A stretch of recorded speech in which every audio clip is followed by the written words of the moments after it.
Hello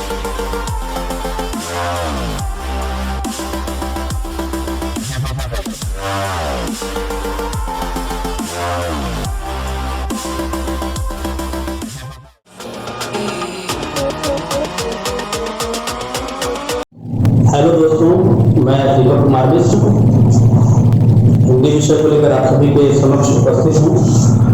Saraswati group of colleges की online class में आपका स्वागत है।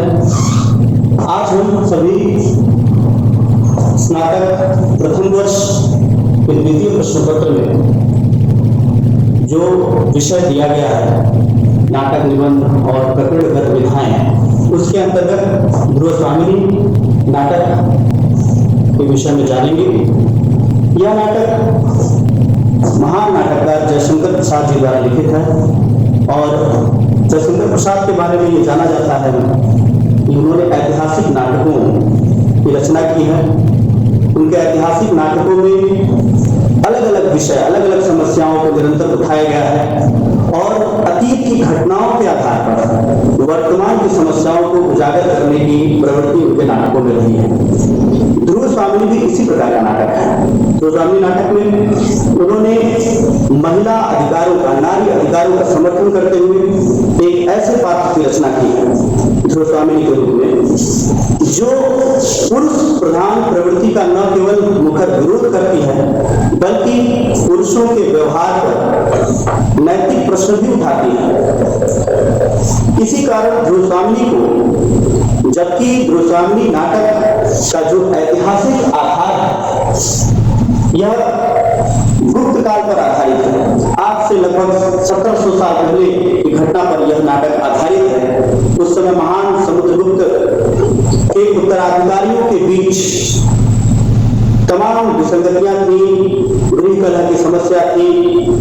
उन समस्याओं के बीच, उन परिस्थितियों के बीच ध्रुव स्वामिनी ने किस प्रकार नारी अधिकारों का मुखर समर्थन किया, किस प्रकार उन्होंने बताया कि पुरुष प्रधान समाज में नारी को दोयम दर्जे का समझा जाता है और जबकि तमाम योग्यताओं के आधार पर वह नारी रानी हो या दासी हो, उसके साथ समाज, उसके साथ पुरुष उसी प्रकार का बर्ताव करते आए हैं। यह आज के समय में नारी जिन समस्याओं का सामना समाज में करती है, आज के समय के समाज को सचेत करने के लिए एक महत्वपूर्ण विषय है। निश्चित रूप से आप सभी ध्रुव स्वामिनी नाटक का जब अध्ययन करेंगे तो आपको बहुत ही अच्छा लगेगा यह जानकर कि कैसे प्रसाद जी ने 1700 साल पहले की घटना के आधार पर आज के समाज को नया संदेश दिया है। यहाँ नाटक के संक्षिप्त परिचय में हम देखेंगे कि ध्रुव स्वामिनी नाटक जिस कालखंड की घटना पर आधारित है उस समय की परिस्थितियां क्या थी। ऐतिहासिक आधार जब हम इस नाटक का तय करते हैं तो हम देखते हैं कि महान समुद्रगुप्त, जिन्हें भारत का नेपोलियन भी कहा जाता है, उनके द्वारा अपने उत्तराधिकारी के रूप में चंद्रगुप्त का चुनाव किया गया। जो उनके छोटे पुत्र थे चंद्रगुप्त, उनका चुनाव किया गया। चंद्रगुप्त बहुत ही योग्य थे, बुद्धिमान थे, कार्यकुशल थे, लेकिन चंद्रगुप्त की विनम्रता और उनके मर्यादित आचरण का लाभ उठाकर उनके बड़े भाई रामगुप्त ने सत्ता पर अधिकार कर लिया और इसमें चंद्रगुप्त की सहमति भी प्राप्त कर ली। अयोग्य, विलासी और दुष्ट प्रवृत्ति का रामगुप्त शासन के दौरान शासन पर तो ध्यान देता ही नहीं था, अपितु उल्टे वह भोग विलास में लगा रहता था। उसने लिच्छवी नरेश की पुत्री ध्रुव स्वामिनी से विवाह किया था। विवाह के पश्चात वह सदैव ध्रुव स्वामिनी और चंद्रगुप्त के संबंध पर शंका किया करता था। उसको लगता था कि इन दोनों के बीच किसी प्रकार का गुप्त अनुराग है।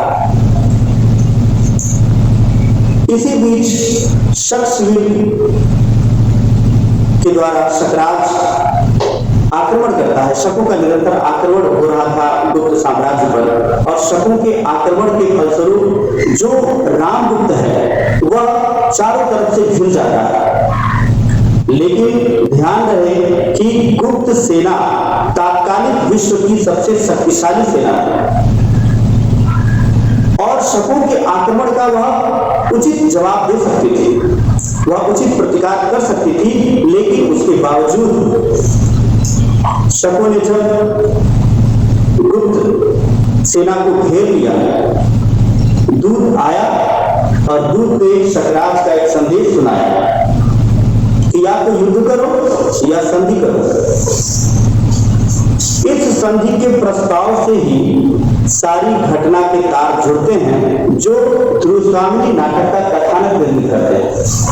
ध्रुवस्वामिनी नाटक का कथानक यहीं से सृजित होने लगता है, जब हम देखते हैं कि शकराज के दूत द्वारा संधि प्रस्ताव आता है रामगुप्त के पास, और रामगुप्त को यह पता चलता है कि शकराज ध्रुवस्वामिनी और उनके अन्य सामंत कुमारों की पत्नियों को उपहार में मांग रहा है अथवा युद्ध करने के लिए कह रहा है। अपने कुल के गौरव की रक्षा करने के लिए, अपने राष्ट्र की रक्षा करने के लिए जहां रामगुप्त को तत्पर होना चाहिए था, वहां रामगुप्त ने इस संधि प्रस्ताव को स्वीकार कर लिया। अब हम देखेंगे कि नाटक का जो परिचय है उसमें अभी हमने जो कथानक का ऐतिहासिक आधार बताया, उसके इतर इसमें अनेक प्रकार की ऐसी समस्याओं का भी उल्लेख है जो तब के विश्व में, सबके समाज में भी था और आज भी है। वो समस्याएं क्या हैं? वो समस्याएं अयोग्य शासक की समस्या हो सकती है, वो समस्या बिन कलह की समस्या हो सकती है, वो समस्या अनमेल विवाह की समस्या हो सकती है, वो समस्या विश्वास की समस्या हो सकती है। जयशंकर प्रसाद जी ने अपने नाटकों में ऐसी ही समस्याओं को उठाया है जो ये बताती हैं कि कुछ समस्याएं समाज में सदैव व्याप्त रही, सदैव विद्यमान रही, और उन समस्याओं का निराकरण किस आधार पर करना चाहिए, उसका नैतिक आधार क्या हो, उसका धार्मिक आधार क्या हो, उसका व्यवहारिक आधार क्या हो। इन समस्याओं को इस नाटक में दर्शाकर सभी को, आप सभी को यह सोचने के लिए यह नाटक विवश करता है कि हम इन समस्याओं के प्रति अपना दृष्टिकोण कैसा रखें। एक शासक अगर अयोग्य है, भोगी है, विलासी है, अगर वह राज्य कर्म में ज्यादा ध्यान देने की बजाय अपने गृह में, अपने कुल में विवाद और संदेह की स्थिति पैदा करे, तो उसे राजा होने का अधिकार है कि नहीं? यदि वह अत्याचारी हो, अन्यायी हो, अनाचारी हो, तो क्या उसे राजा या सम्राट रहने का अधिकार है कि नहीं? इन सभी समस्याओं पर यहाँ ध्यान दिलाया गया है। हम नाटक के उद्देश्य पर भी चर्चा करेंगे। आप देख सकते हैं कि इस पूरे नाटक में रामगुप्त एक ऐसा खल पात्र है, एक ऐसा दुष्ट पात्र है जिसकी पुरुष प्रधान सोच के कारण गुप्त साम्राज्य की महारानी ध्रुव देवी भी सशंकित है, उत्पीड़ित है, उसके ऊपर तमाम तरह के संकट है, लेकिन वह इन संकटों के समक्ष घुटने नहीं टेकती, वह हार नहीं मानती, और वह कहती है कि मैं स्वयं अपनी रक्षा करूंगी। ध्रुवस्वामिनी को रामगुप्त उपहार में अपने शत्रु शकराज को देना चाहता है। अपनी पत्नी को जो व्यक्ति उपहार में दूसरे पर पुरुष को देना चाहता है, ऐसे पुरुष के लिए महाभारत में भी एक शब्द का प्रयोग किया गया है, क्लीव शब्द। क्लीव का अर्थ है कि जो अपने पत्नी को हार जाए या दूसरे को उपहार में दे दे। यहाँ पे ध्रुवस्वामिनी भी रामगुप्त को क्लीव शब्द से संबोधित करती है। वह उसे कायर और नीच कहती है जब वह उसे उपहार में देना चाहता है, और ये कहने से पूर्व एक आदर्श पत्नी की तरह वह रामगुप्त के समक्ष गिड़गिड़ाती भी है। वह उससे याचना भी करती है कि मुझे उपहार में मत दो, गुप्त कुल के गौरव की रक्षा करो। लेकिन इस प्रयास को रामगुप्त विफल कर देता है। उसका जो अमात्य है शिखर स्वामी, जो उसका महामंत्री है, वह कहता है कि सभी युक्तियों से ऊपर सर्वथा उचित माना जाता है कि हम कुछ भी बलिदान देकर अपने राष्ट्र की रक्षा करें। युद्ध करने से तबाही मच जाएगी। वह अनेक प्रकार के कुतर्क करता है और कहता है कि युद्ध करने से तबाही मच जाएगी, युद्ध करने से राज्य हो सकता है हम हार जाएं। वह कहता है अगर उन्हें दे देने से हमारे राष्ट्र की रक्षा हो सकती है तो महारानी यह नैतिक रूप से उचित है। नैतिकता पर यह प्रश्न खड़ा होता है कि किस प्रकार उस अयोग्य शासक रामगुप्त के सलाहकारों ने भी उसको ऐसा सलाह दिया कि किसी भी उपाय से नारी के अधिकारों का हनन करके उसे एक पशु संपत्ति की तरह दूसरे को दे दिया जा रहा है। उसमें उसकी कोई इच्छा नहीं जानी जा रही है। तो यहाँ पुरुष प्रधान प्रवृत्ति को उजागर किया गया है। नाटककार जयशंकर प्रसाद जी ने दूसरा जो उद्देश्य रखा है वह नारी अधिकारों के समर्थन का उद्देश्य रखा है। समाज में नारी को वही अधिकार प्राप्त है, नारी की वही योग्यता है जो पुरुष की हो सकती है। आज बदलते हुए विश्व में हम देख रहे हैं कि नारी सभी क्षेत्रों में पुरुषों के साथ कंधे से कंधा मिलाकर उन्हीं योग्यताओं के साथ, उन्हीं क्षमताओं के साथ काम कर रहे हैं। स्वामी ने आज से 1700 साल पहले यह विषय उठाया था, यह ललकार दी थी। उन्होंने कहा था कि हमारे रक्त में भी लालिमा है। इस नाटक के प्रमुख पात्र कौन से हैं? हम देखेंगे कि पूरे नाटक में ध्रुव स्वामिनी और उसके नैतिक अधिकारों को ही नाटककार जयशंकर प्रसाद जी ने विशेष महत्व दिया है। इसीलिए ध्रुव स्वामिनी न केवल इस नाटक की प्रधान पात्र है, नायिका है, बल्कि वही नाटक की केंद्रीय पात्र भी है।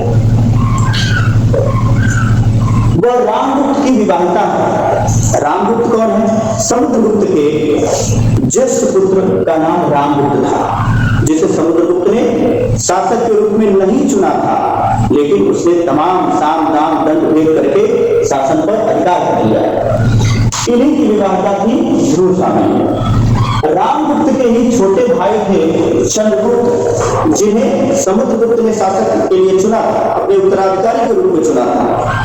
यह नाटक के नायक हैं। यह कुल गौरव की रक्षा करते हैं, राष्ट्र की रक्षा करते हैं, ध्रुव स्वामी की रक्षा करते हैं। हम चंद्रगुप्त के विषय में विस्तार से जानेंगे। शिखर स्वामी रामगुप्त का अमात्य है। यह कुटिल बुद्धि का है और यह अवसरवादी है। एक समय में यह रामगुप्त का समर्थन करता है और नाटक के अंत में हम जब विस्तार से अगले क्लास में जानेंगे कि यह किस प्रकार अपनी कुटिल बुद्धि से अवसर के अनुसार इनका समर्थन करना छोड़कर चंद्रगुप्त के पाले में आ जाता है। शकराज शकु का राजा है। शकराज के आक्रमण के पश्चात शकराज ने ही दूत के माध्यम से प्रस्ताव भेजा है कि ध्रुव स्वामिनी को उपहार में दे दिया जाए, अन्यथा युद्ध लड़ा जाए। तो शकराज के विषय में भी विस्तार से पता चलेगा अगली क्लास में। साथियों, यहाँ हमने देखा कि ध्रुव स्वामिनी नाटक अनेक प्रश्न खड़े करता है हमारे सामने, अनेक समस्याओं को उठाता है और हमें यह सोचने पर विवश करता है कि आज के समय में भी नारी, स्त्री कितनी अधिकारी है। वह पुरुषों के समक्ष कहां